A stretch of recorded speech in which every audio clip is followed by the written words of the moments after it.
Okay. All right. It's working today. What's happening, fam?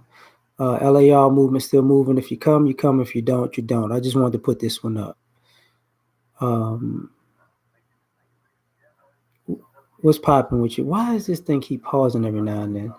George, I blame you from the start. Good, George, because I'm gonna have an adult conversation on this one, and I'm gonna blame you for everything. Topaz was popping. Edward was going on. The title is, as you can see, let's talk about the harsh realities. Uh, I'm about to say some things that some of y'all may understand and may not. There's a reality to our community. You black. So the harsh reality is America's not going to be fair with you. You're not going to have the same breaks as everybody else. So this idea that, we're looking for truth and fairness and Cliff Notes, I don't know Topaz. What's going on, Devin? Everything ain't gonna work out in favor. You can do all the right things, and because you're black in this country, it might not work out in your favor. That's the harsh reality. You can be a good person, and it doesn't matter. You know, hey Naima, but that's a reality that you got to deal with. Of us don't want to, I want to be treated like everybody else. I'm an American citizen. So what? Everybody who's born in America is an American citizen. You're not going to get the same treatment as other people in this country, and excluding white people. You're not going to get the same treatment as an Asian. You're not going to get the same treatment as a Hispanic. You're not going to get the same treatment as a Muslim. You're just not. I am Alpha. What's popping?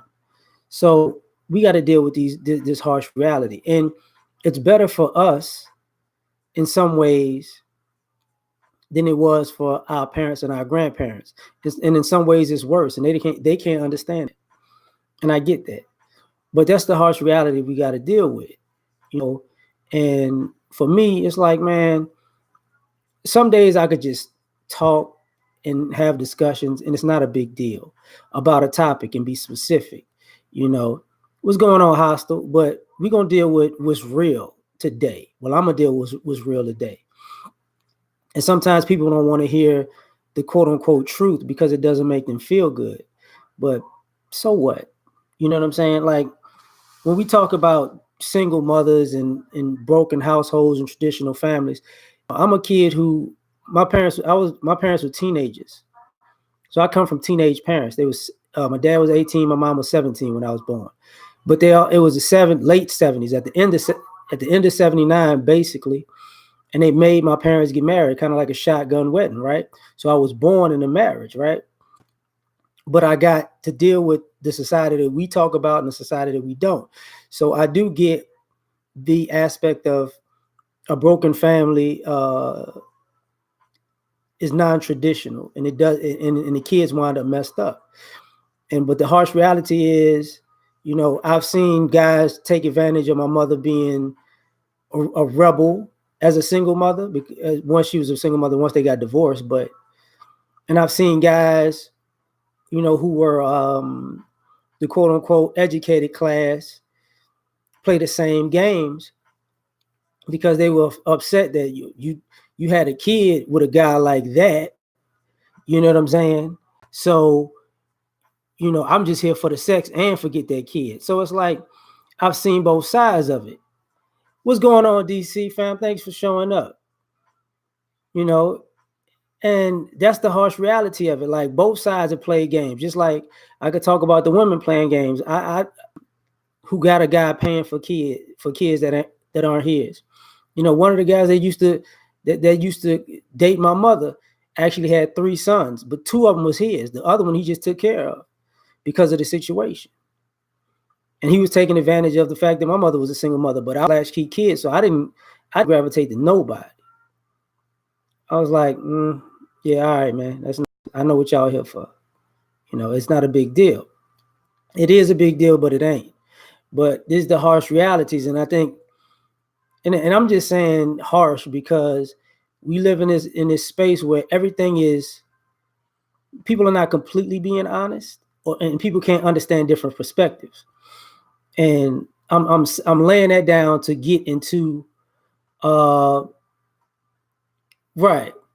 And I'm what's going on, Raiders? What's popping? I'm putting this down to get to the fact of what really goes on sometimes. And part of what really goes on is this. When people talk about the hood or the streets, you know what I'm saying? Or bad neighborhoods, they don't tell the whole story. And the reality of that is this: everybody who grew up in the hood did not grow up in a harsh household. Everybody that grew up in quote unquote poverty did not have the issues that other people say they have. And we don't even address that part. And for me, it's ridiculous, because the reality is everybody, some people, you can tell when a person uh, came from quote unquote nothing, and it's different from a person who actually came from everything in the hood, because we don't want to talk about how many people actually had an intact family or a nuclear family or a big family in a neighborhood. Some families stick together even because they were in poverty. And to me, that's a good thing. So for me, I'm like, come on, man, if we're going to be honest, we're going to be all the way honest. All the way honest, not halfway honest, not a quarter of the way honest, all the way. Give me 1 second, because I'm trying to see how this thing is going, because on my computer it's freezing. So the thing about that is, so you might have double talk. So hold up. I'm just going to pause this shit. Okay. So one of the things that's got me thinking about this stuff is the reality of it is, like, I grew up places where, my block, there was shootouts on a regular basis. It's not it is what it was, but that's not the totality of the hood. That's not the totality of the community. And everybody wasn't scared and afraid of the streets. You get what I'm saying? Oh, thanks, Topaz. Everybody isn't at that space, and we don't want to talk about that. Like, that was some of the best food I ever had, was being in the hood. Cheap, good, seasoned well. Some of them chicken wings, I ain't necessarily like, is this chicken or is this frog? Like, but that's part of the joint. What's happening, Great Black Shark? I'm on my phone looking at the chat, so y'all know, because when I look at my computer right now, it's just frozen. So because the chat's moving, I know that the actual camera is still working, because I can hear the songs work, so I know the computer's on. But let's get to so the harsh reality is, all of our upbringings ain't messed up. Like, when we talk about ourselves in our community, everybody didn't get raped or molested. Or did a lot of us get weapons? Absolutely, because I did some bad shit. I got weapons, so, but it wasn't a big deal. Right, David, what's going on? But it was part of discipline. A lot of people were disciplined in the hood, and we don't talk about that. The reality is, some of us really didn't come up in dysfunction. You know what I'm saying? Well, Topaz, you never saw dead, but like, see, here's the thing.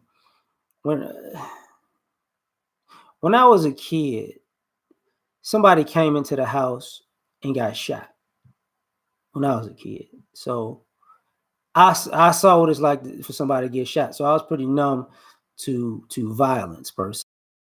Yeah, because Raiders, thanks, fam. Because a lot of people don't take into consideration that, when guns go off in real life, when you're in close proximities, your ears gonna ring, and you're gonna kind of be like, deaf for a second and then the hearing's gonna come back.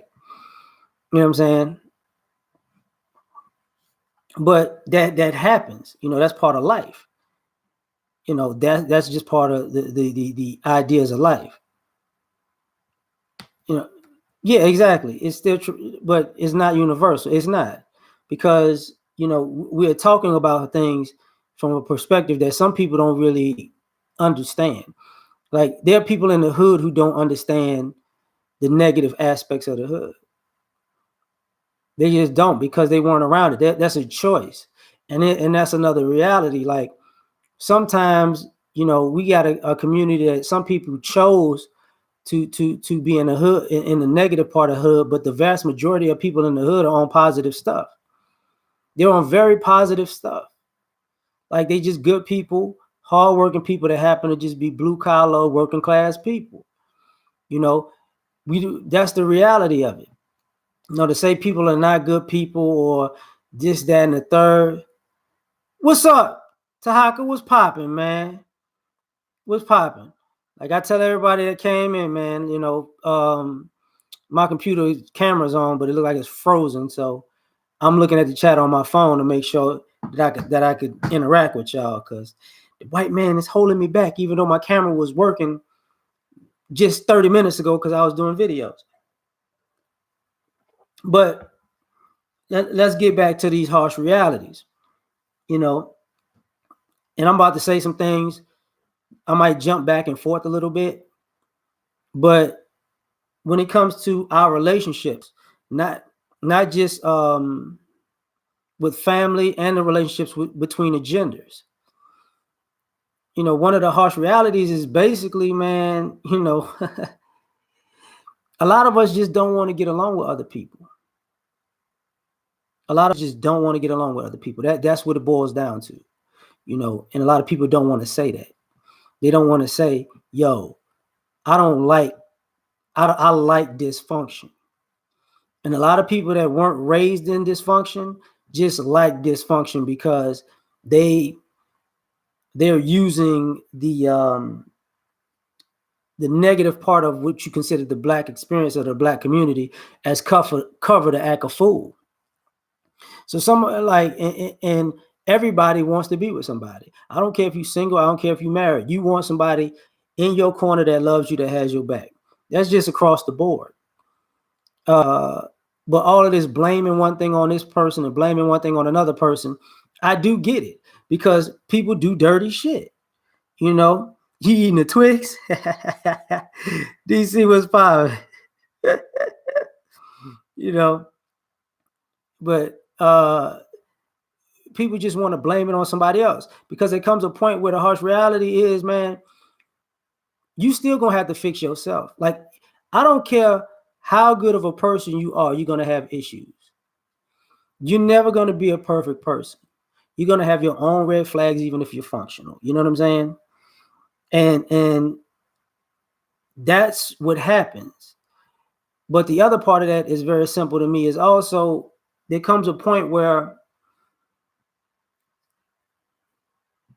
you got to take into consideration you can only do what you can do.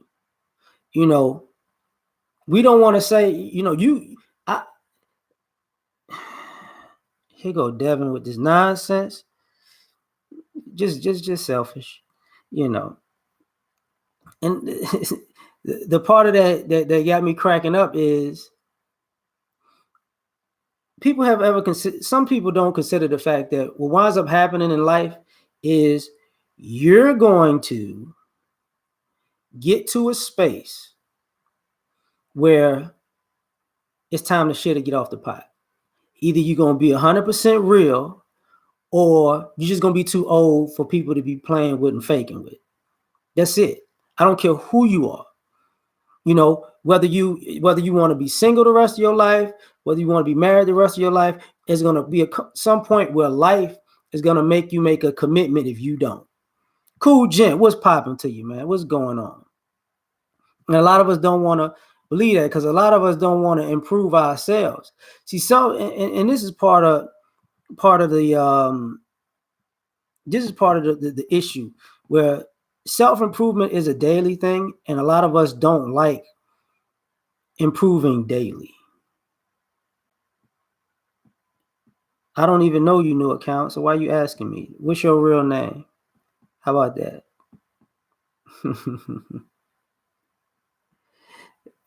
But the thing about it is, what's gonna happen when, as they say in New Orleans, when mad day come?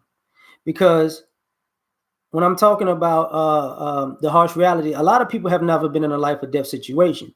So even part of my mentality as a person is I understand that when you hit with a life or death situation, a lot of the things that you think that matter really don't matter anymore. So a lot of these things that we putting out into the world, a lot of these things we upset about, a lot of the things that you know grind our gears per se, it really doesn't matter like that. In the grand scheme of things, it really doesn't matter, because what winds up happening is you like, you know, me per yeah, they do. I mean, when I was in like the second grade, I got my throat cut. So my mentality was different ever since then. And the situation with the person getting shot, that was years prior to that. So, just imagine, like, people used to say I'm too serious. And I'm like, man, life is short, man. Life is short.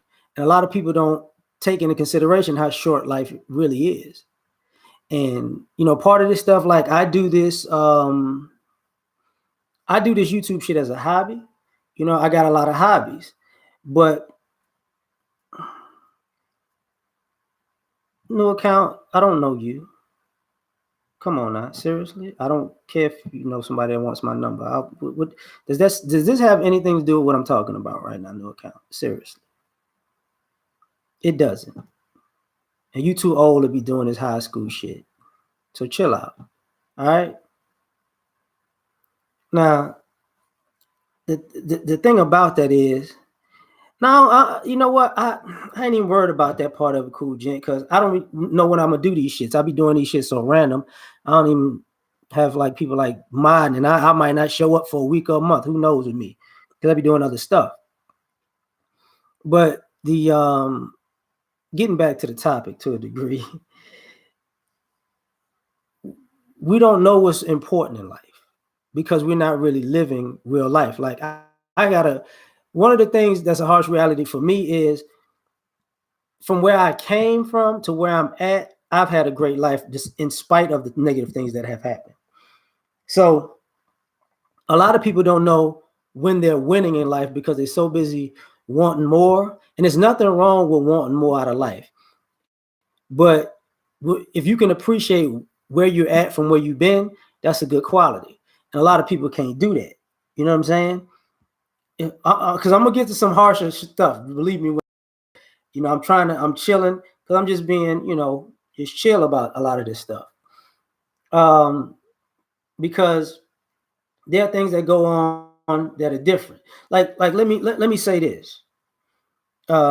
Contentment is highly under. It absolutely is. Like I was on Ren's panel earlier today, and we were just talking, and people was like, who was that? Fuck. Focus Man was like, am I? I'm on one panel saying one thing, I'm on another saying something else. And they're talking about glorifying the streets. And I was like, people don't understand. What got a lot of people caught in the streets was celebrating. It wasn't the crimes they were committing. It wasn't the police.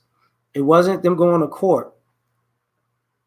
What got a lot of animosity was celebrating. Like when people were proud, people would laugh and joke about what they did and take pictures and flash money.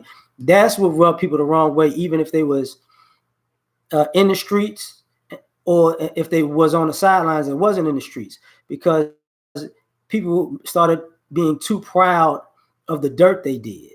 You know what I'm saying? Like I don't talk about certain things because, and the reason I'm going back to that, saying that, is because of relationships. Like when guys say these women are always dealing with thugs, really the reality of that is this. And I know these people, right? I know the type of people like this. It was a long time ago. There was a young lady, she, got with a guy. and basically their relationship got her killed. Beautiful woman, you know, family members like high school sweetheart. And he went off to college. She got with a dope boy, and because she was with him, they murdered him and her, right? And a lot of people look at it and they get upset when girls go with these street cats for excitement or for love or for whatever it is, the danger. Personally, I remember what's going on, Aaron? O'Shea play cousin, what's popping? I remember having a conversation with my son's mother years ago. She had a friend who got murdered. Her girlfriend and her kids all got killed. And the kids was like 2 years old. And it was basically the way she was talking. There was basically like the dope boy's girlfriends who was like a cook. They was like cooking for him, right? And they knew that was where they cooked at, so they went there, killed everybody. I guess to send a message and to take their work. Right after that, my son's mother still had this affinity for being around the streets like that, and I'm like, so you willing to put my child at risk because of fun in the streets, or what you think is perceived fun? So really, you think these guys won't get you? And like I know another story of a young lady who she was in that life like that. Well, she wasn't in the life, but her boyfriend was the same way, and they came in and shoot everything up, and she had to play dead. She had got shot a few times. She was laying in her own blood, not trying to breathe and whatnot. So the guys didn't kill her because they already shot her. So, they came in, scoped it out, left, and then she could call the ambulance, get herself some help or whatever, right? And a lot of times people don't know that. Mika, well, thanks, man. Thanks, fam. And that's the reality of why these guys don't necessarily like these women being with street kind of these stories, right? But some girls, but I know the other side of that too, where I've met so many young ladies who wanted to be involved in the streets per se because they knew nobody would look at them as a threat. So they would start situation or think they'll mastermind situations or be in the criminal element, but they really not see.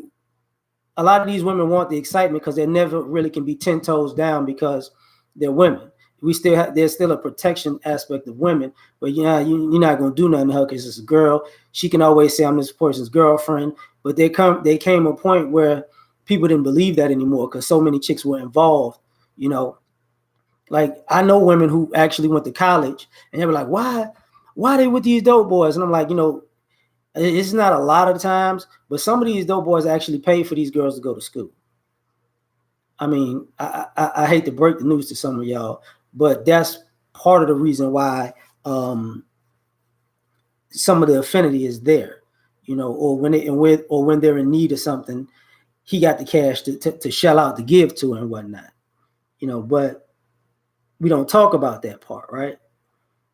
And that's a reality that some of these chicks are just, that's their dealing per se, and you can't get around it. You just can't. Yeah, long pockets, right? But that's the other thing about when you flip it around and then you got these guys who did all the right things and they can peep that. Like I'm a person who I know enough to know when somebody has been doing too much and now they want to slow down. But just because they want to slow down does not mean that they know how to. Ironically, the reason I'm talking about this because I was on the phone with my aunt and he's talking about people who make bad decisions and whatnot. And, I got friends and family members who, like smoking weed and whatnot. And it's like, yo, man, what's going on? Maybe these women are as bad as, yeah. I mean, that's true. Some of these chicks are as bad as that. I got family members who like to be rapped. So I want to smoke. But why do you got to smoke so everybody can see you? Why you got to drink alcohol where everybody can see you? Why you got to put yourself on Front Street? And this is part of that reality of sometimes people just want to be rebellious. And to me, and it might sound cold, being rebellious nowadays, when you hit a age, that looks like a slave mentality to me. Because some people just want to see, ain't nobody gonna tell me what to do, ain't nobody gonna hold me back. The white man ain't gonna tell me nothing. I'm out here breaking the laws, and what they gonna do to me? And it's like, really, like, why are you doing that? Like, why are you bringing attention to this? You know, and it's like, because nobody wants to be locked up. I don't care what anybody says. Nobody wants to be in prison. Nobody. And everybody is not built for confrontation. Like and for everybody who may understand what I'm about to say, Turf Orca, what's popping, man? Thank you, fam. For everybody who might understand what I'm about to say or may not understand what I'm about to say, it's going to be a little bit different or telling. People who fantasize about the gang life don't understand that, the vast majority of people in the gang ain't gangsters. It's just like the vast majority of, of guys in the military aren't soldiers. Okay. Like, everybody isn't built for that. If it's 100 guys that are gang banging, maybe 10 of them are gangsters for real. Can deal with it from top to bottom, pros and cons. Everybody else, not so much. Like, everybody else is not, it can't really rock like that. And people don't want to admit that. Or people haven't been around long enough to do that. Yeah, I mean, George, yeah, but I still blame you, George, because you was the one doing all the stuff, George.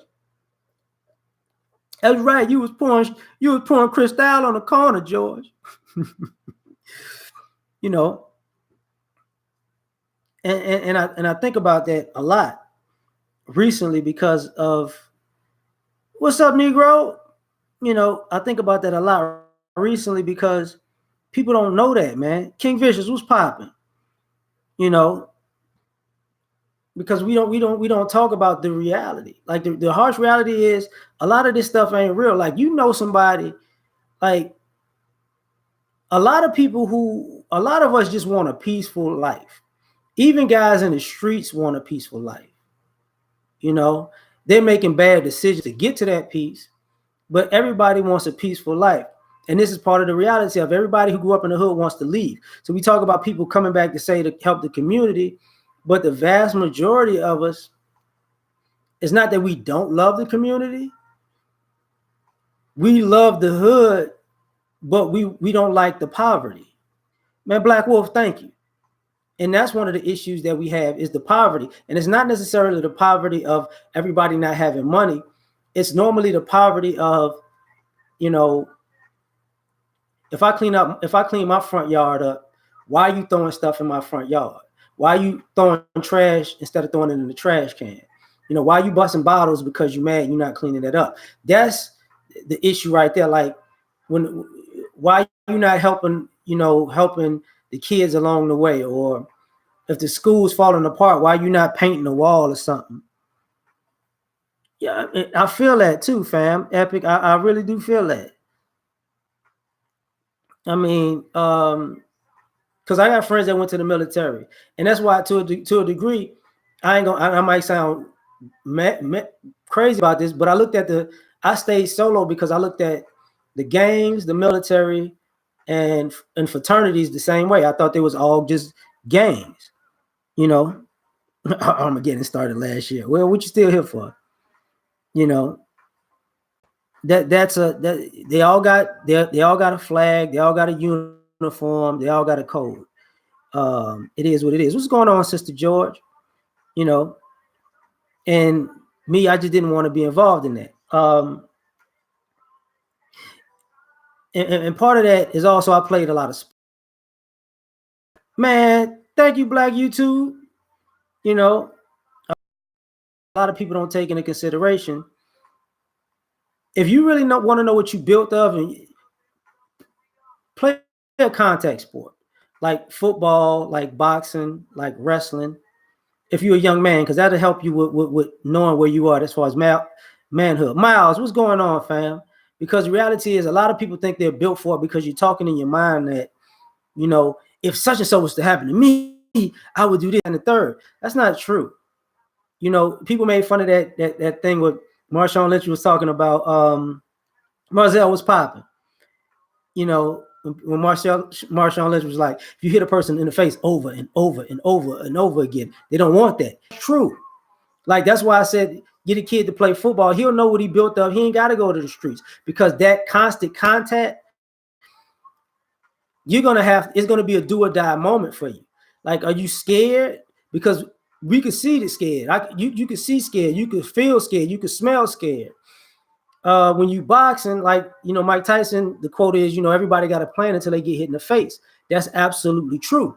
A lot of people think about getting into a fight, but they don't realize, you know, it could change you if you get cracked, you know. Oh, I just got your message, George. You're horrible, George. You're horrible. I'm telling your wife, I bet you gonna put the champagne up.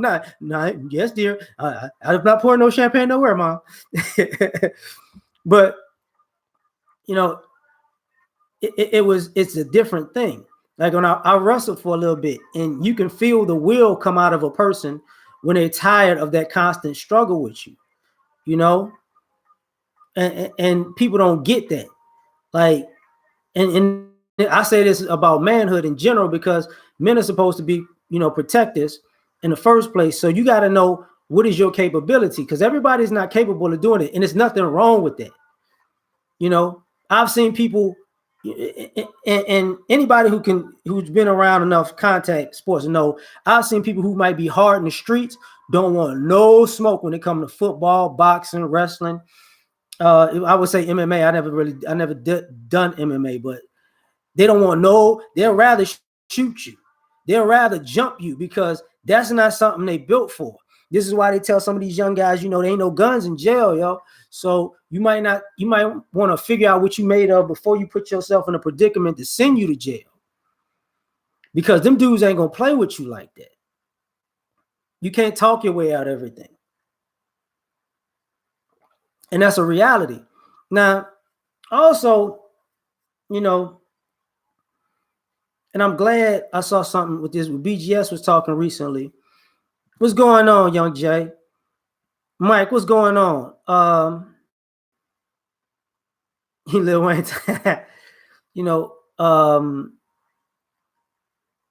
Hush was popping.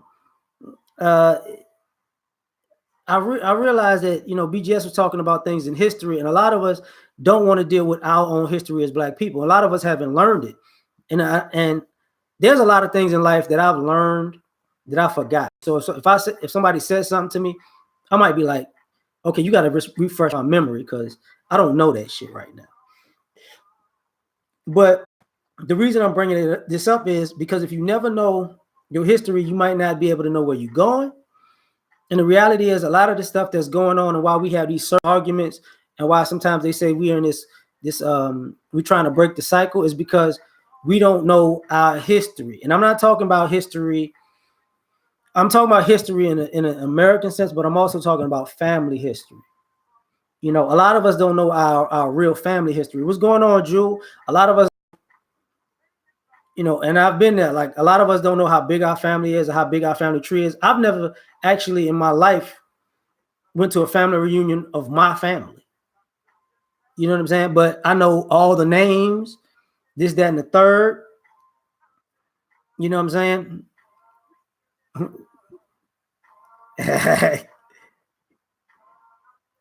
Yeah, I get that. I feel you, George. You know, because that's what it was. Like for me, I love the hood, but my thing was where I grew up, you know, like here's the thing. Like when I first got to college, I couldn't sleep because I wasn't accustomed to silence. I was accustomed to gunshots, police sirens, and helicopters. So just being able to sleep with quiet around, I couldn't do it. It just couldn't. It's like, yo, it took like some people had to adjust because they were homesick. I was never homesick. I was like, man, ain't no guns or nothing. Like somebody play some loud music or something. But because I grew up in different places, that's what actually helped me. Like one of the reality is, and I talked to my friends back in the day about this. Some still live in the hood. I was born in the South. I was born in New Orleans. I grew up in New Orleans, Chicago, DMV, right? What's going on, black man? And the older I got, every time I go back somewhere, the people in New Orleans never left home. The people in Chicago never left home. Some people in the DMV never left home. And I was blessed with, to have a family that was on a move like that. But what's going on, Mr. Imperfection? What's popping, man? Arthur, what's up? I was blessed to have one of those families that moved and moved and moved. It wasn't a good idea. We didn't stop moving until my freshman year of high school. But I learned where I wanted to live and where I didn't. What type of environment that I wanted to live in and what type I didn't. And it was just, and it had anything to do with the hood at that time. It was just, I didn't want to be in the Midwest because it was too damn cold. Thanks, Arthur. I didn't want to be up north or in the east because it was too damn cold. I knew I was coming back to the South just on weather alone. And that was a part of my makeup. But we would go places and guys couldn't function because they'd never been outside of their neighborhood. I went home recently, man. And I don't know how to say this properly, but I love my neighborhood, dog. Like I love it. But at the same time, I'm like, I'm not coming back here. And it looked so big when I was a kid. Everything was so, but when I go back, it's so small because the world is bigger than my neighborhood. Let me see something. Mike, what is a good place down south? I'm really partial to Charlotte. I think Charlotte is great. Like everybody tell people to go to Atlanta if you're black, but if you don't want to go to Atlanta, I would say Charlotte. I'm in Houston. Dallas, people love Dallas. But New Orleans ain't what it used to be, and I'm from New Orleans. Mike, I'm from there. It ain't what it used to be. I just went through Memphis a few times. I never really actually just stayed there. Never been to I've been through OKC, never been there. Austin is dope to me. I can tell you that Austin is pretty dope. I haven't been to Orlando. I've been to Orlando, like taking kids there. Yeah, I do live stream from time to time. Tampa was cool. Tampa was a cool place. Since I was like sightseeing in Orlando, so I really didn't get a chance to check out the place. Somewhere else I've been. Fuck. Oh shit. I know most people in South Carolina left. You go check Austin out. Virginia, not West Virginia though.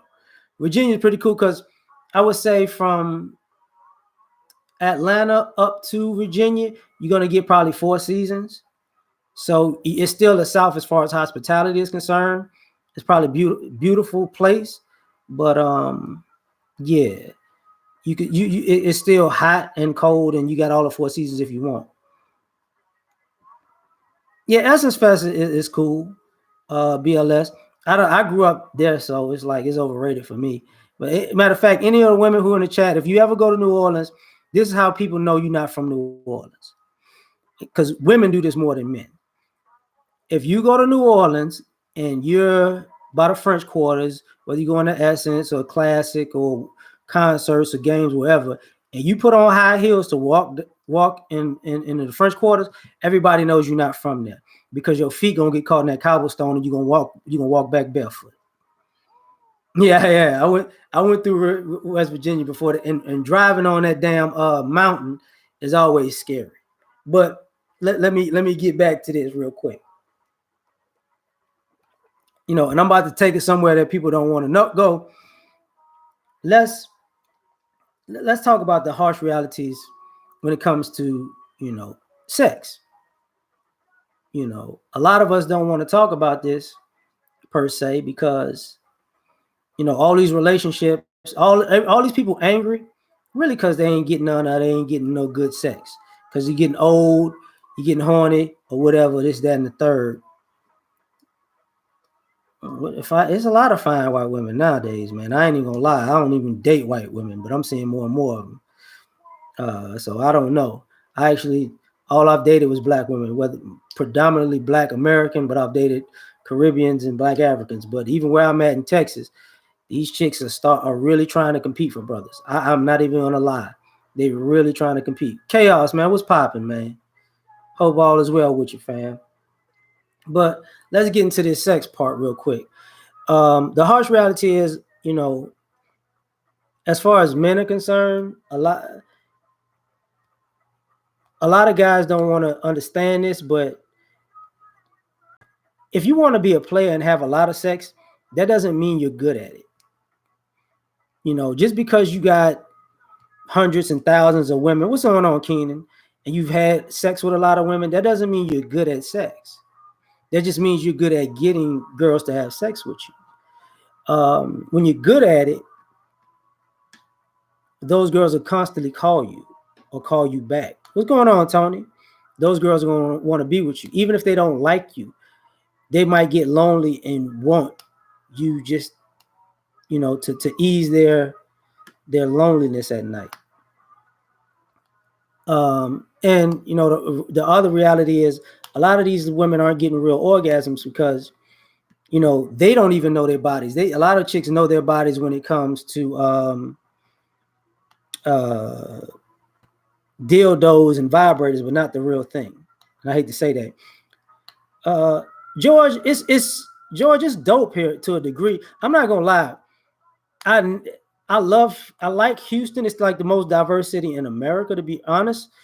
But because I grew up in Chicago, and Chicago mostly. When I go from Chicago to the Houston skyline, I'd be like, "What the fuck am I doing, man? This ain't no real city," But Chicago is one of the top 3 cities in America, so that's a bad idea.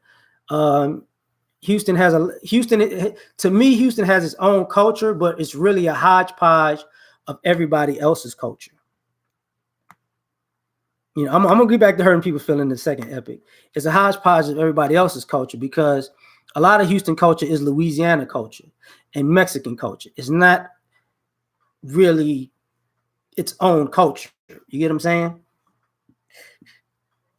Yeah, I get that, Keenan. You're right about that. But it's a dope city because you can find it's so big. Like people don't realize Houston is probably the second or third biggest city in America as far as size. I think New York City, it's like New York City, maybe LA, but this is bigger than Chicago. And I think Jacksonville is actually like the second biggest city in America. It's just not as developed. But DC, I am from New Orleans. I was born in New Orleans, Ninth Ward. I'm Ninth Ward. As they used to say, I'm from the 9 and I don't mind dying. Yeah, but I moved around a lot too. Now, Epic, I'm about to get it. I'm about to get him.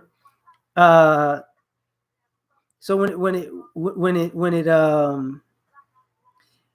the sex thing is like, these chicks don't really want to deal with it. Like a lot of women want guys to take control sexually and just and get them there because they don't know what they're doing. And sometimes, I'm be honest, like a lot of people are just insecure, so it's all talk. Like to me, sex is not that big of a deal per se because what winds up happening is, with my own experience, man, if you get good at sex, it's more of a harm than a hindrance nowadays because so many people are starving for a connection, and sex is their way to have a connection. So, I've had chicks lose it, like mental lose it, like, and I ain't talking about one, you know what I'm saying? But you got to understand that a lot of guys think, You gotta be these women out here messing with these guys with these big old 24-inch baby arms. Yeah, the ears of the I got you, Great Black Shark. You know, I ain't even finna go. I ain't finna go with that, Dante. I ain't finna get into it. I've tried. I've tried to be PG player. You know, and you know, you ain't gotta have the baby arm for these chicks. A lot of times, a lot of guys, a lot of y'all just don't really want to say that. You know, and a lot of guys, y'all not in shape, man. The same way these chicks are overweight and not and out of shape. This is why these women like these guys with, oh, he look. This is why they like an athletic build, because he's in shape. Why does that matter? Because sometimes the physical, the aesthetics of a man turns a woman on, because that we're their opposites. But also, your shape kind of says how much win you got when you're in the bedroom. You know, and a lot of guys don't want to get into that. Like, right, Tyrone. Like, you know, you should know if you break out sweating 37 seconds into sex, it's because you're out of shape.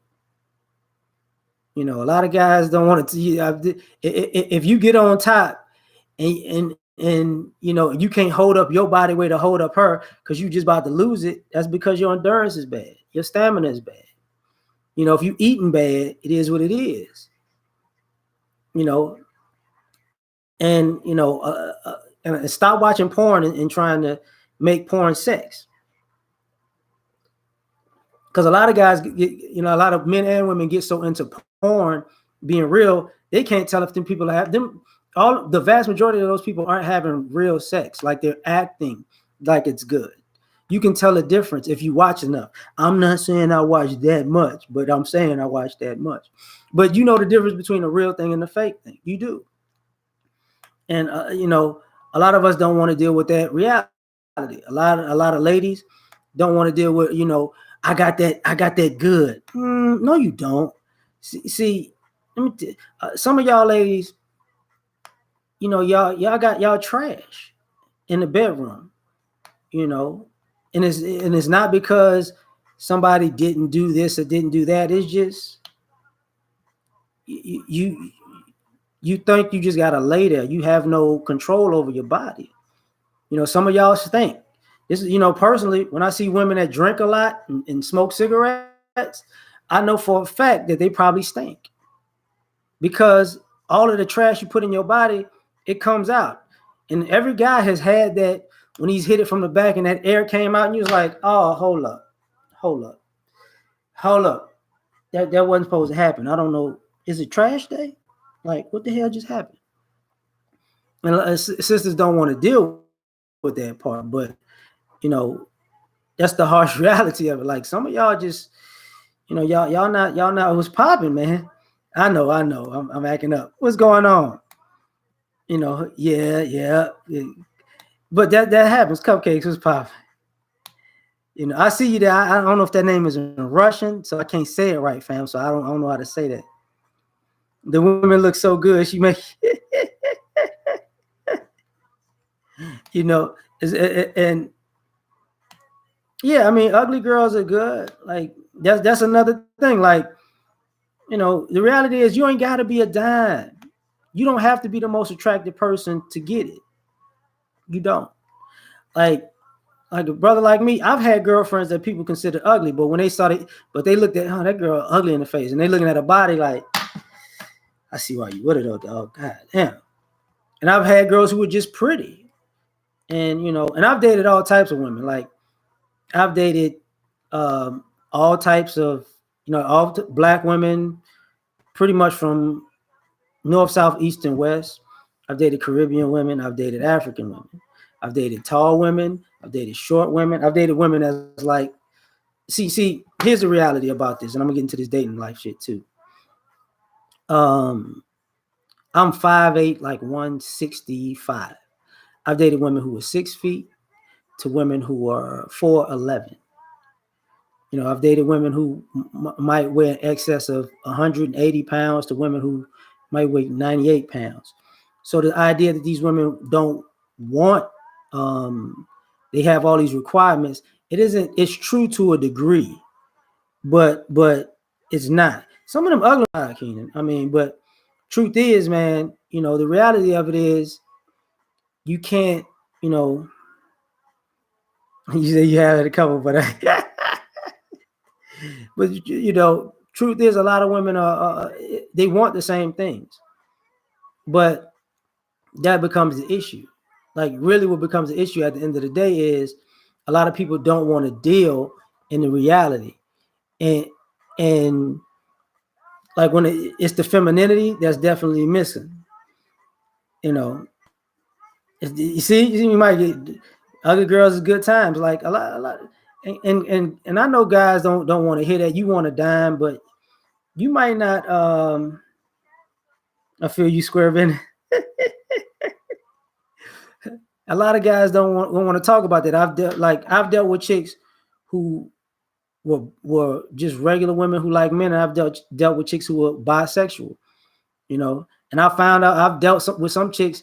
I remember making a video dating an ex-lesbian. I've met some chicks who, and I've dated them who I found out back in the day was lesbians, and now they straight. I'm like, this is a shocker. Because chicks fluctuate. Even when it comes to that, like, be honest with, and I talked about it a little bit before. Not you too. What Topaz? What you mean? I'm not into threesomes though. I'm not into threesomes. I don't think threesomes are a good idea. Like some guys think, that's a good idea, and even Dollar Wash was popping, and I was never that guy to say, oh, the girl get a girl and all that, because I know better. Like, if you do a threesome, I'm gonna tell you something. It's better to do a threesome with a stranger than somebody you actually know. It's better to do it that way, because if you do that with somebody you already know, it's probably gonna go downhill. That's what I was about to say about the chicks who go both ways. At some point, they're gonna pick a side. You don't like. I've never seen chicks in their 40s and 50s, and I'm in my 30s. What the hell? I don't even know what to say about that one. Imperfection. What the hell? You just wrote that in the chat for no reason. I'm gonna hide that one, bro. You trying to get me flagged for some odd reason saying that.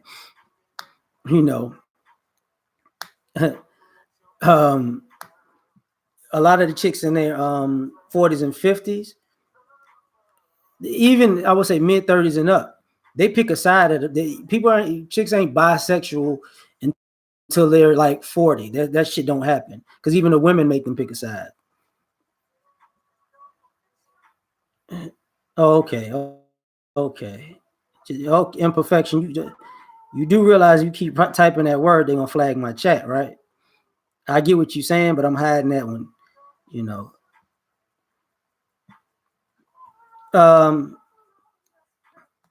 MGTOW, like that's the reality. Like I said a long time ago, I got into it with MGTOW people years ago when people didn't even know what MGTOW was. I thought it was just feminism for men.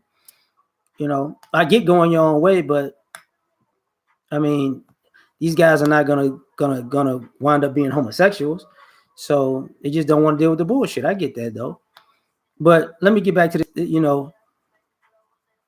Exactly. Threesomes are unexpected. Harsh reality marriage is probably over, but a lot of people who want to have all these threesomes and whatnot, who used to do that shit ain't cute. Like I used to have I had a homeboy who brings, one of my good friends brings me around people every now and then that he knows, and I have to check him. Like I went over, hung out with him, and we get in the car, and the guy says, "Man, you want to see a picture of my old lady?" And I'm thinking he proud that it's his girl or whatever. So he pulls out the phone, and it's a picture of her ass. She got a big booty, like just big. And he's like, yeah. And I'm looking at him, and this maybe about 2-3 years ago. And my homeboy gave me this look like, do it. And I'm like, say, bro, you think that's a good idea to show everybody your girlfriend's ass when you see him because you happy that that's your old lady? And he's like, what's the problem with that? I said, like, I don't know you, and I don't know your girl. See what Mike's saying? That's what I was telling the guy too. I was like, I don't know you and I don't know your girl. But if you gonna put your girl out there like that, I could holler at her. And then you're gonna get mad that she fucking with somebody else. But what if I tell your old lady that, yo, yeah. I know I know what your ass look like because he showed it to me.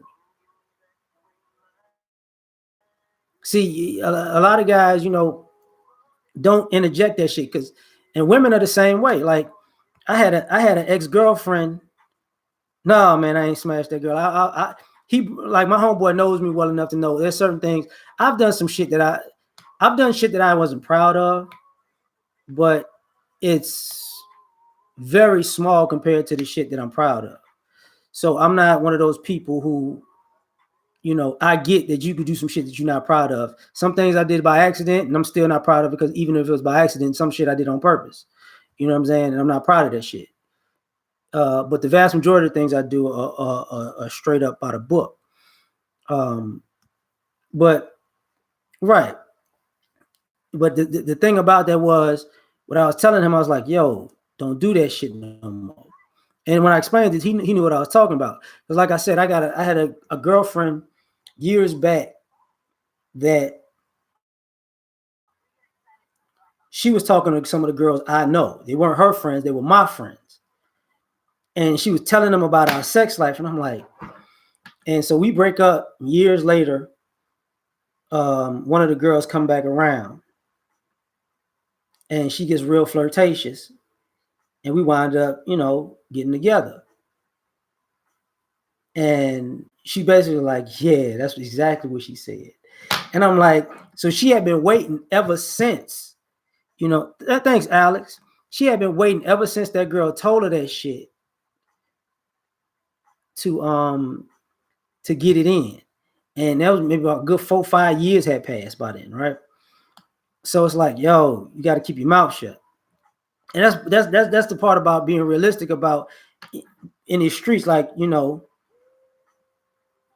lot of people don't really get that. Is I got offered a threesome.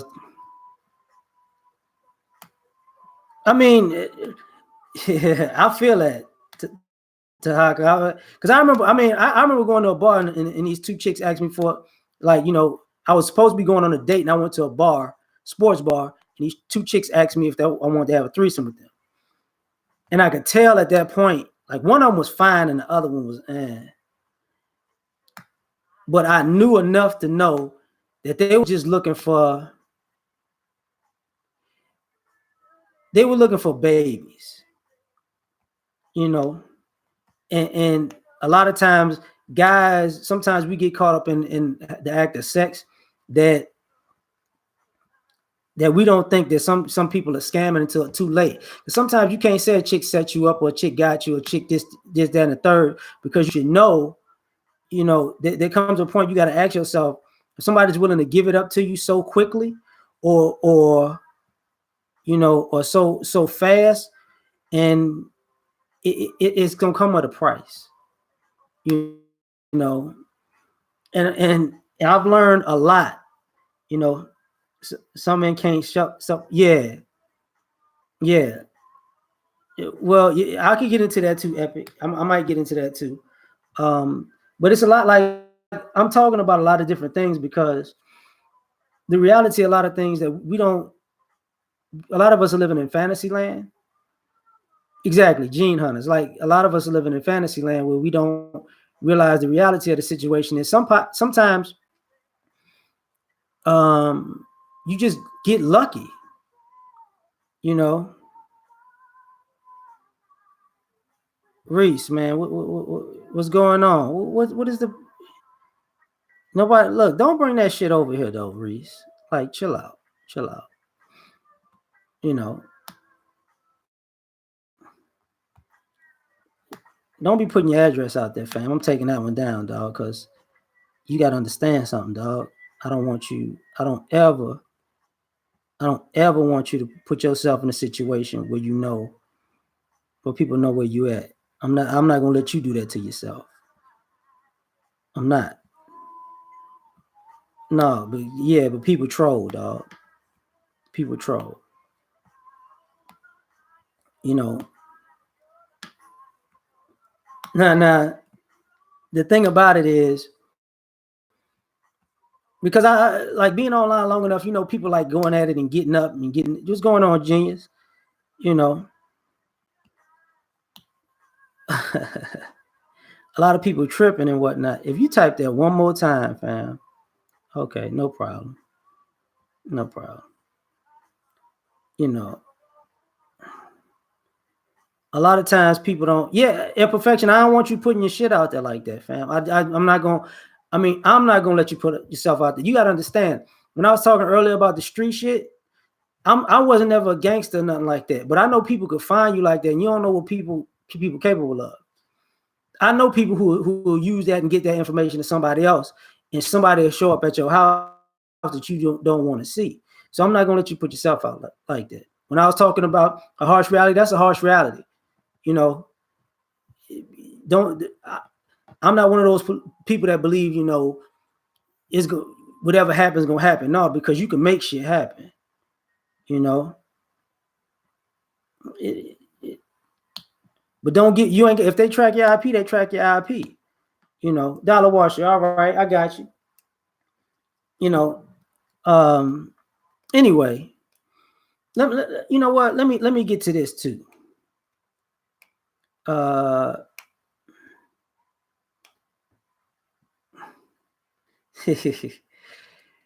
when we talk about single mothers, because when my mother got divorced, basically she was a single mother. I get it, man. I get that guys don't like single moms. I get why. A lot of us were raised by single mothers, and a lot of our moms didn't do right by us. You know what I'm saying? Tony Davis, man, thanks, fam. But I also get what the ladies are talking about. Like, you can't keep saying don't mess with them and keep having sex with them. Like, because the flip side of that is when you go out, you kind of know if you meet a single mother that she's probably easy. What's going on, Deja? What's going on? I'm making good. I'm not. You know what, Deja? I've been homeless before, and that's a hard thing. And I would say find a job. If that's your passion, find a job that makes enough money for you to actually finance your passion about helping homeless people. Now, speaking on that, G Star, thanks, fam. The reason why I say find a passion, well, you know what? Topaz got you right there, grant writer. The reason I say that is because a lot of people don't know what homelessness is really like. People look down on people who are homeless. And the vast majority of people who are homeless, ironically, in this nation, are normally kids. White chicks. Thanks, Dollar Washer. You know, um, the vast majority of homeless people are young. And this is where, a lot of times people don't want to talk about this, but this part of that single mother thing where kids run away because the home life is messed up. And some kids run away because they're too reckless and rebellious and they just want to be grown and they don't understand that they're not really grown. The other thing about it is, a lot of these young girls who sometimes are mad at men, some of them chicks, there's a lot of young women. They're not young girls anymore that are so accustomed to being able to go move in with a guy because they've been living like that, and they've been trading their body for a place to stay. And in real talk, like, I've been in situations where I had friends who were at that point that were females, and I took them in, and I that's something I can't do because I've been living out of my car before. You get what I'm saying? So it sucks when you're in a homeless state and people use that as a way to take advantage of you instead of help you get on your feet. And that's a reality in our community that's all too cold, because a lot of chicks, these partially how these chicks come up missing and whatnot, is because they're turned into the streets to the point where, it is what it is. I got you, Mike, man. Ain't no, it's all good. I get you, New England. I get you. I was homeless when I was in college. That was the crazy part about it, you know. So nobody fall in love quicker than the home. Yeah, they ask for help. I mean, and that's the one thing. A lot of us, we don't. A lot of people, we got. I don't think we have as many. I think good Samaritans are quiet, and I think, but they're more loud people who use people's bad situations as a way to get over, and that sucks. You know what I'm saying? I know girls who've gotten beaten and been somebody's little sex doll because they needed a place to stay, and I know girls who are so accustomed to doing it, they're asked to move into somebody's place for a while and be a total jerk the whole time because they're accustomed to being somebody's um, sex doll, basically, and they get turned off by men. And truth be told, as I got older, and I said, I know chicks who go both ways, or chicks who are lesbians and ex-lesbians, they're worse. Go Cowboys! I'm a Saints fan. Big Pope, you cold blooded for that one. The chicks have a problem with that too. Since you here, you're gonna have to, you're gonna have to give me something. And that's part of the reality of life. Like, this is part of the reason why people tell people to be more traditional in the first place, because even though America is a good country aesthetically, it's a lot of underworld shit that goes out here, and you're just better off to be around people that care about you. Because the reality is the world don't love you like that. It never did. You know what I'm saying? And that's another thing I got to talk about, just with family. To a degree, I know family do people dirty, but yeah, Andrew, ask me what you want, fam. Family can do you dirty, but most times, family is better than. And I look at family as, I got friends that I consider family, but people that know you're gonna treat you better than a lot of people that don't. It's rare when you're gonna come up on a stranger who's really gonna have your back. Like, that's some ideal movie type shit, but in real life, that's a very difficult thing to happen, man. But you got to run across people that's been through an experience like yours, and they just paying it forward. A lot of life ain't like that, man. And so if you got family that got your back, don't shit on them. You know what I'm saying? Don't. If you got friends that got your back, don't shit on them. Because the reality is, you might need that family and friends, because they may be the only people that got your back under any circumstance. My girlfriend posted a image of her and her trainer shirtless on Instagram. I had to check on that and put her in a place. However, I think she took things the wrong way. I mean, you know what? I know trainers, and some of them say they're selling themselves, but I get how it can it get the amount of showing your body gets a bit narcissistic, and it starts rubbing people the wrong way, because it's like, what are you doing? Like, you really trying to come up on people. And I know trainers who've been smashing people's girlfriends and wives, and vice versa with the women. And I even know trainers that's girls who get girl clients and smashing other people's wives. So I definitely get it, and a lot of people don't want to address that kind of stuff, because you really play it by ear. Like, I remember going to a gym. I remember going to a 24-hour fitness, and one of the dudes who was a trainer got moved because it's like 5 a.m. and somebody's wife is coming in for a training session, and they walk into the back. It ain't closet, but a back office, and they going for like 30 minutes. It's 5 a.m. though. You know what I'm saying? It's 5 a.m. So the word got out that he was smashing this dude's wife, and they had to transfer this dude because, what's gonna happen is something gonna go down.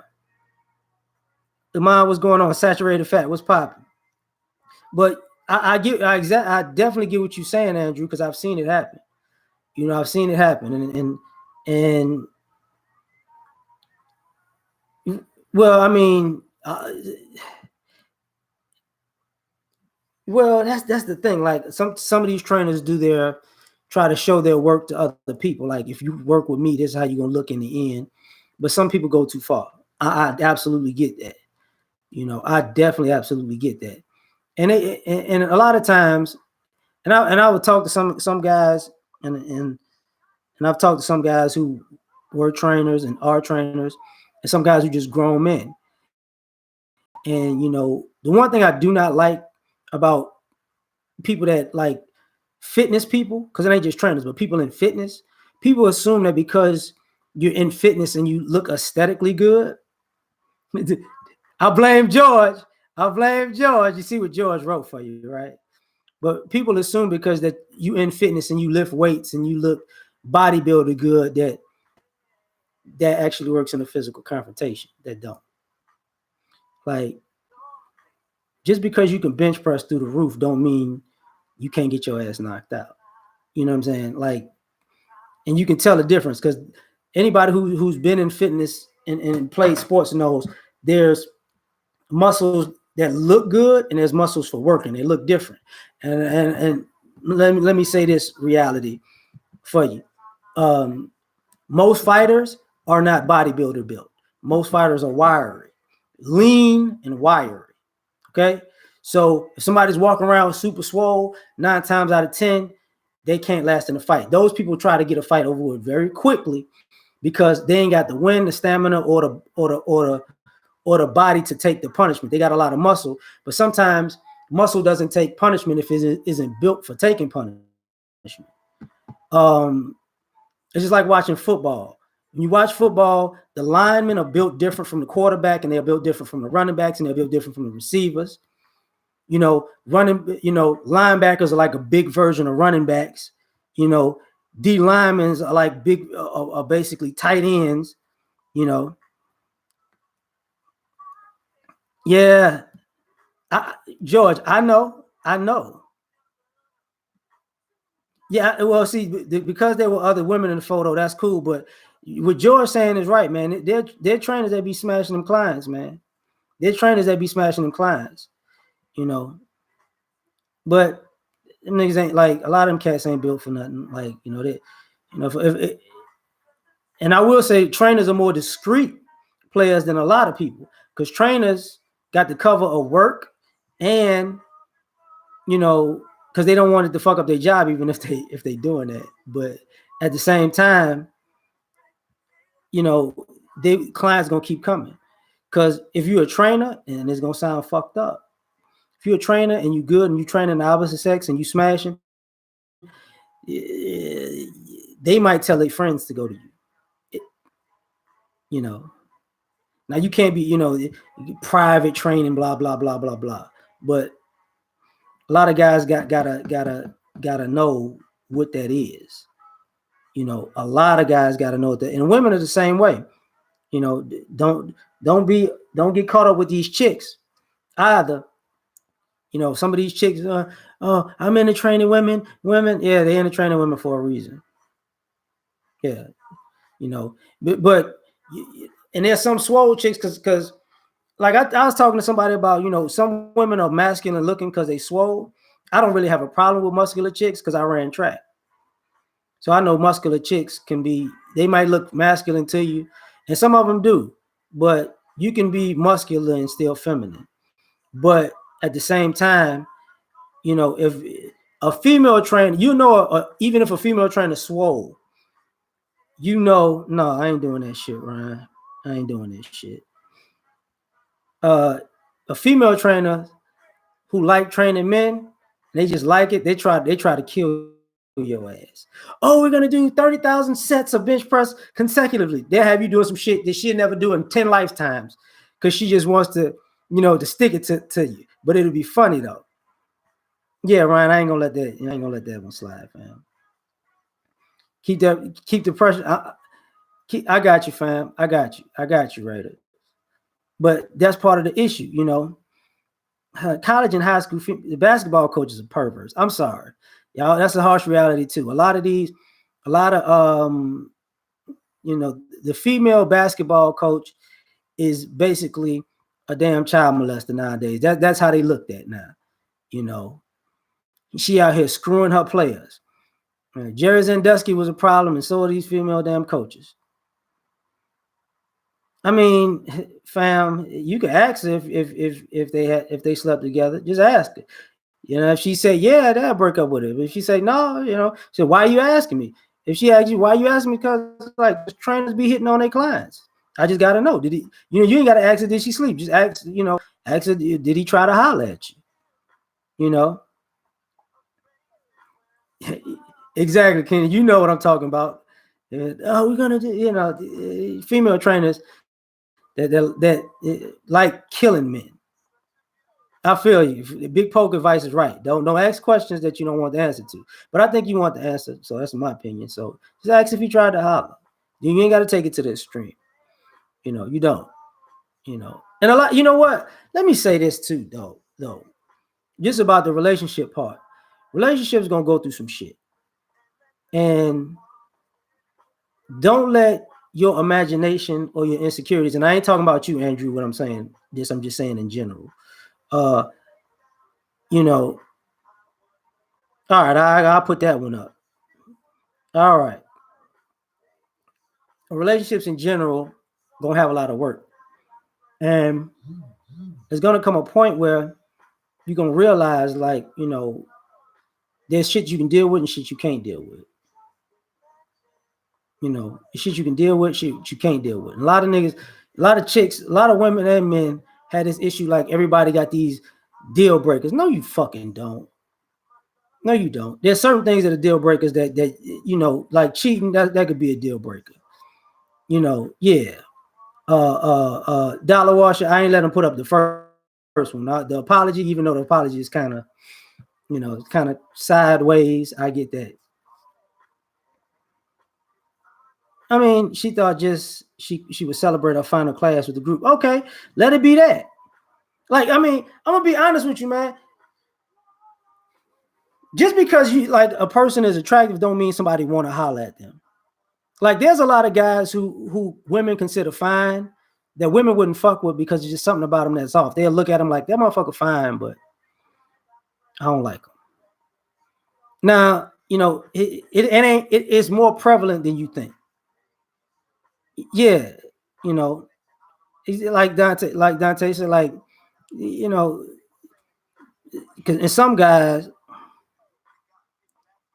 all right, Reese, chill out, man, because next time you do it, I'm gonna just, I'm done. But what winds up happening is, you know, a lot of things we think of deal breakers is just some immature shit. You're gonna get in arguments when you're in relationships. You're not gonna see eye to eye. You know, you're gonna get on each other's nerves. You know what I mean? It's gonna happen. But you gotta, you know, you might, even in a relationship, the shit might get stale and stagnant because you're just doing the same thing. You might have to come to an agreement that you got to switch it up from time to time. And that ain't got shit to do with you and the person per se, because people get together and they get comfortable.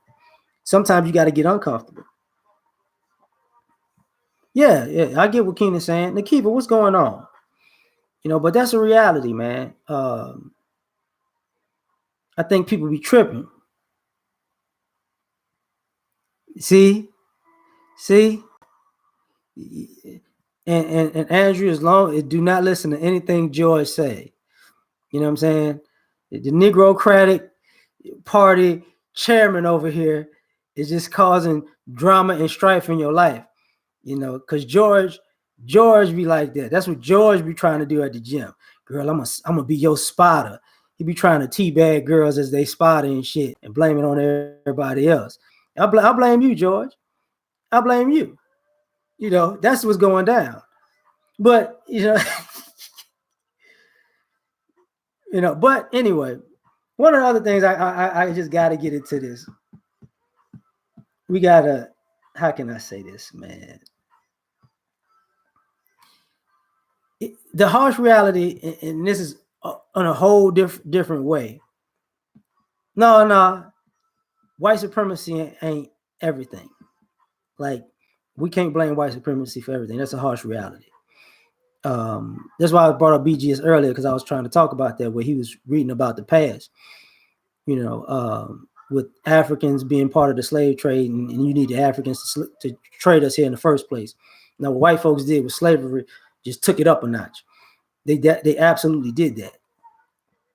You know, but one of the things that we got to take into consideration is we got to stop looking at white supremacy as supreme, because these people stole the whole damn world and are in debt to China. That ain't supreme. Yeah, but Mr. Imperfection, that's not true either. Those Arabs worked with Africans to get Africans too. You get what I'm saying? So you got to understand, Africa was part of the slave trade, because slavery was in Africa. It was just, but in Africa, it was indentured servitude. When you enter indentured servitude, which is slavery, in your homeland, and you sell your people to foreigners, they're not going to do things the same way that you do things. So you're kind of tripping.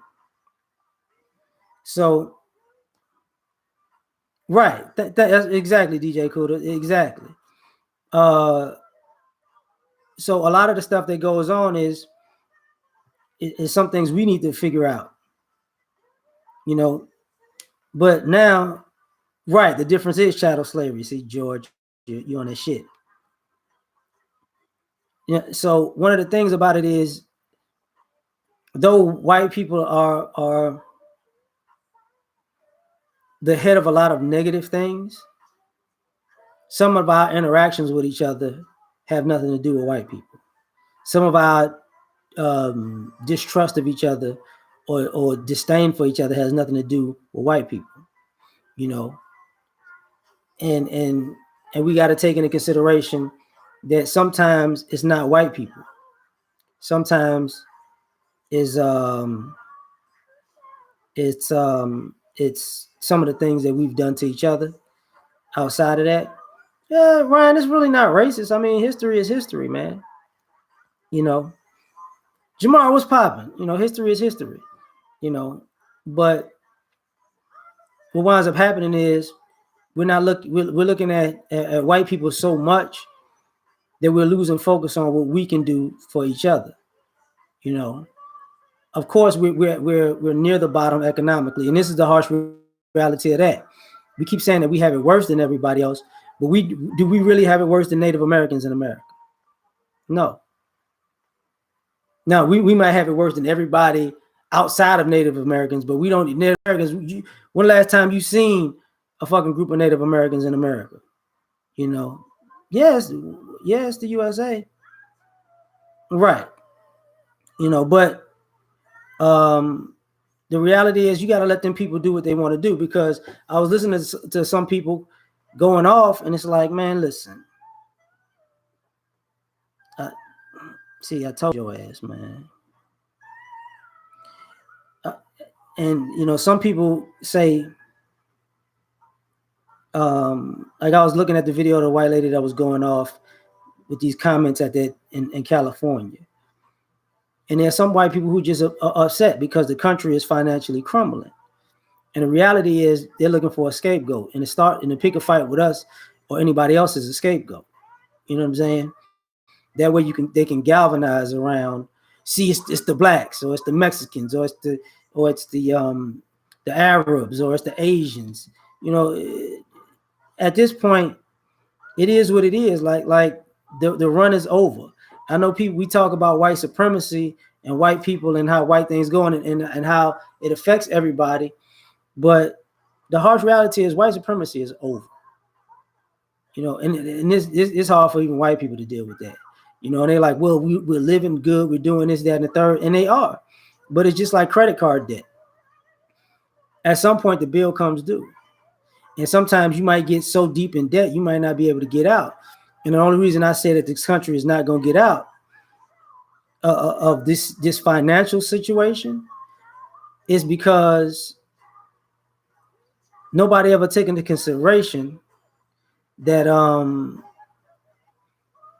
countries like China and even the Middle East and Africa and Asia, other countries in Asia rather, are looking at Europe and the United States like, yeah, you remember how you sanctioned us? Remember how you stopped us from making money? You remember how you kept changing the deal? Now that you owe us this money, we finna do the same thing to you. So you gonna always be under our thumb. We gonna, you know, when you keep seeing the debt keep going up and up and up and up and up, and this country never dealing with it. No, Bill Gates, I understand what you're saying, but from a perspective of a person like me, the harsh reality is you say by 2050, white people will control 90% of the wealth in the United States. Have y'all ever, if you white, Bill, have, have you ever considered what the white population is going to be by 2050? Half of the population, half of the white people alive right now are going to die because they're just old in age. The majority of the white population is over like 55 or 60. So, and you're not, and white people aren't producing people like that. And not to mention people, they got their own epidemic with opioids. This is their crack era. So more people are going to die. Not to mention because of this debt, you're seeing people crack up. Like the harsh reality is, you know, we're making all of these assumptions, but it's not true. It's not going to play out like that. You know, it's just not, because, you know, numbers don't lie. Like numbers just don't lie. And just like, I mean, me and a friend of mine were talking about immigration, and I get why immigration is the way it is. And I get people don't want people to come to this country. What's going on, Torian, man? What's popping? And I get why they want it like that. But what I also get is this.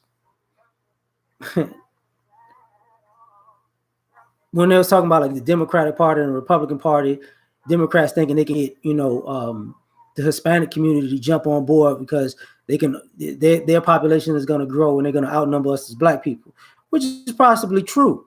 But here's the problem. The Democratic and Republican Party already, you know, has said they don't want Hispanics here. Build the wall, throw them back, deport them.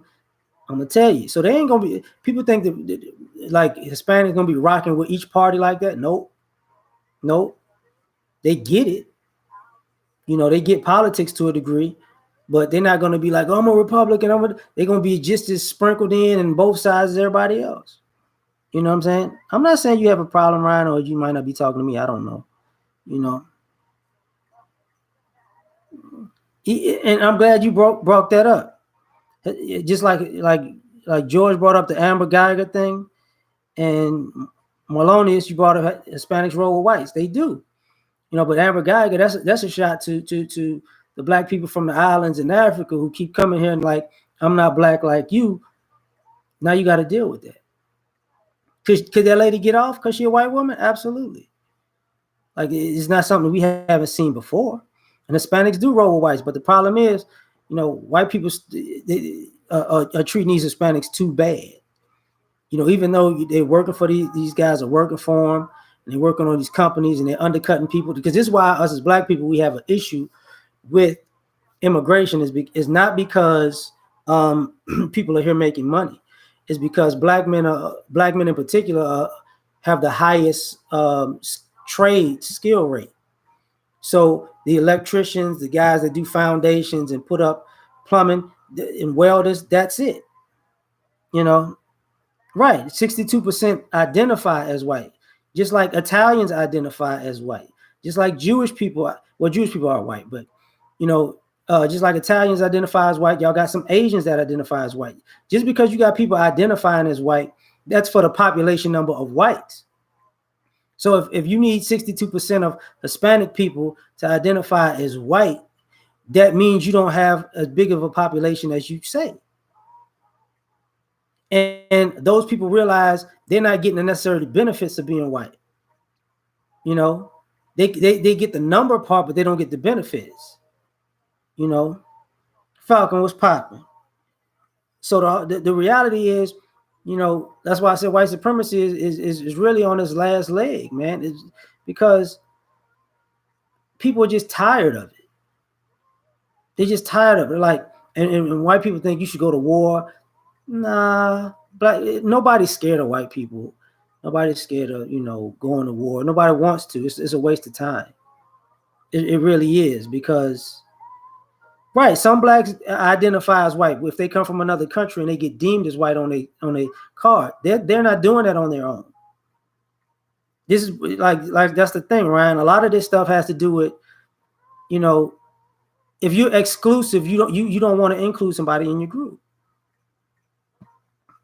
Right, to the Irish people, right. They came together decades later and became white I mean, that's the same thing. So that's because I know a lot of skilled tradesmen personally, and over the years, the reason why they don't have skilled trade jobs is because they got undercut by immigrants. And that happens.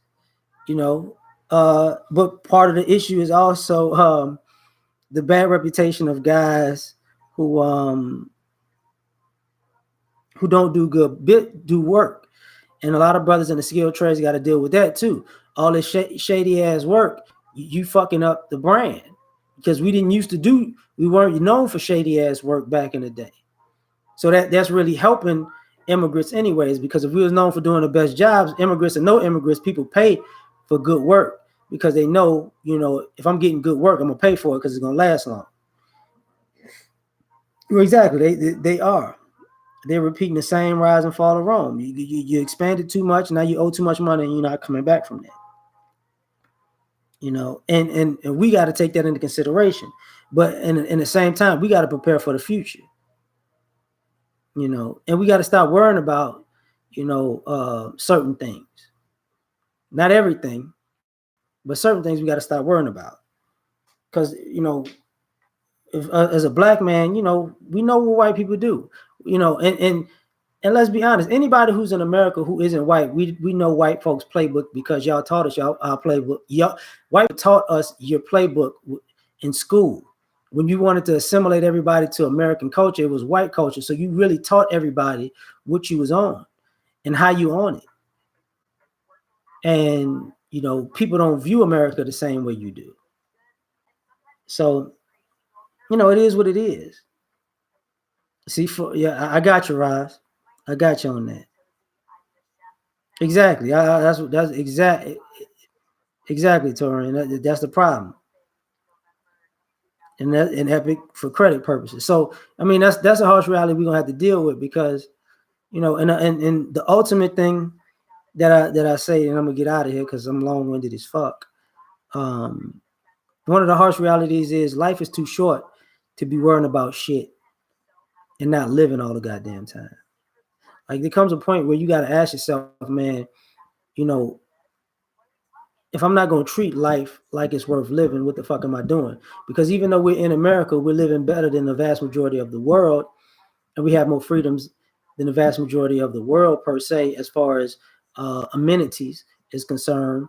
So, goddamn, like live a little bit, live a little bit. Like, don't let all this bullshit hold you back all the time. Don't let racism hold you back. Don't let the finances hold you back. Don't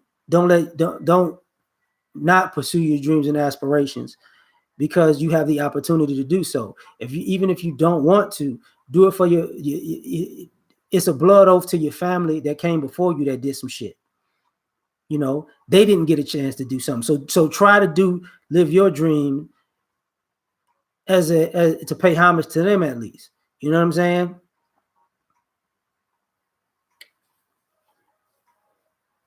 It like the Thai dude told you, and I feel that. I feel that.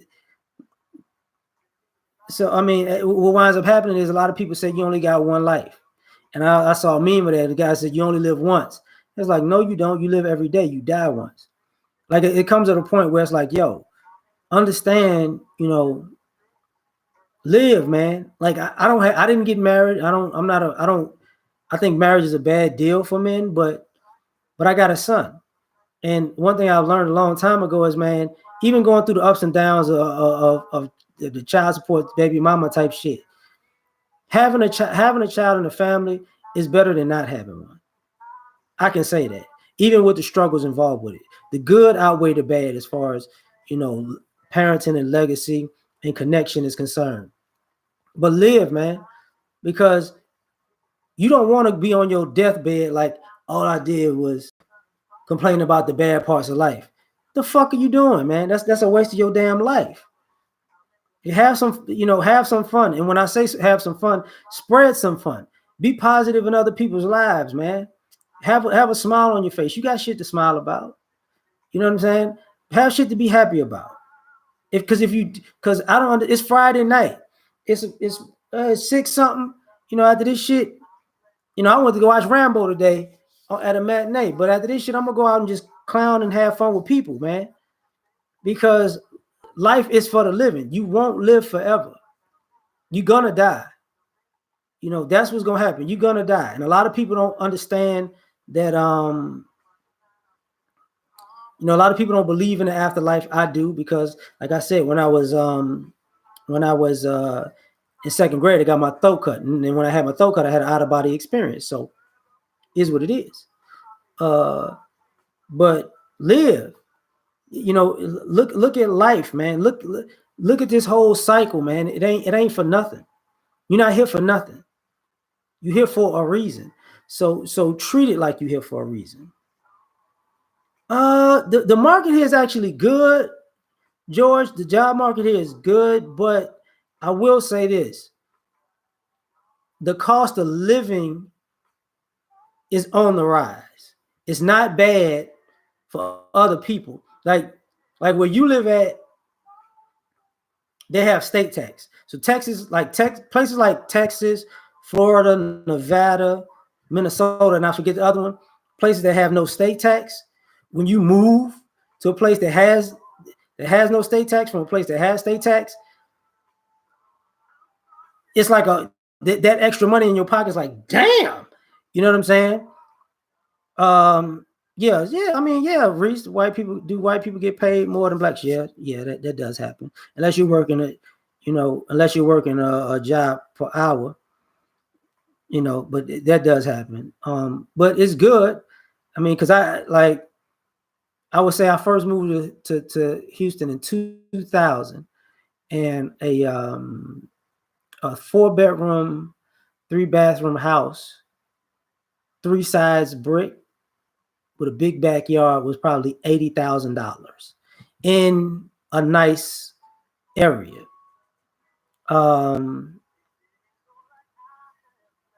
Yeah, the property taxes is high compared to other places, depending on which area you're in. I think so, Great Black Shark. I'm not really into petrol, but it's a lot of gas around here, so it's got to be. But I will say this: the other thing about living out here, like the price of that type of house was $80,000 then.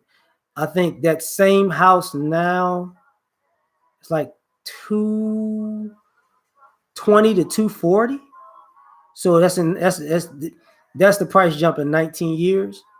And depending on the area, it could be more, because some areas just cost more because of the area you in. Some areas you can get a smaller house that costs more because of the area itself. In some areas, you move further outside of the city, you get a bigger house for less, but the gas is gonna kill you. Like out here, what's happening a lot out here now is the flooding. There are a lot of flood areas, and because more people are moving here, I think it's causing more flooding because it's no space for that water to go. Like, it floods here, but it drains real fast. So this shit could be flooded on Monday like it was last week, but on Tuesday this shit could be drained. But it's a cool place. I mean, it's not you got to make your mark here though. You really do, because it's a city. I'm in Houston, Dollar Washer. I'm suburbs of Houston, outside of Houston, something like that. I'm in Harris County. Like, Harris County is the county of Houston, so I'm in the county. So it's just like when you in the county, everybody, they have certain subdivisions that certain sectors that have their own name like everywhere else, but it's still basically Houston. You know what I'm saying? So it is what it is. Um, yeah, that's crazy, but it is what it is. LDS was popping. I mean, I like Houston. It's a lot of. I will say this. I'm gonna get off here. This is for you, George. Like I went out a couple of years ago to see Corey Holcomb at the Improv.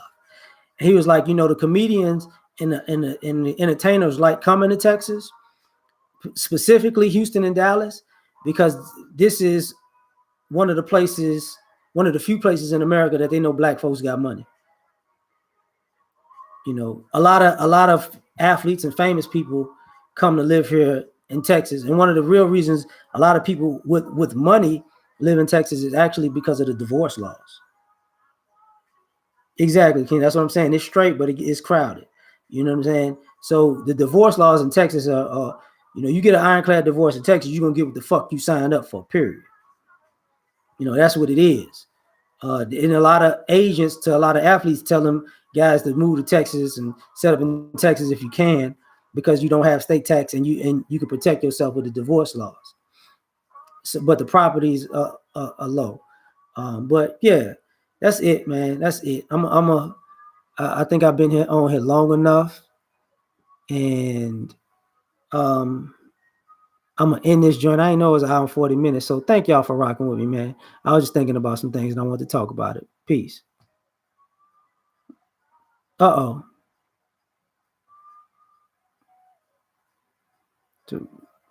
I think we done.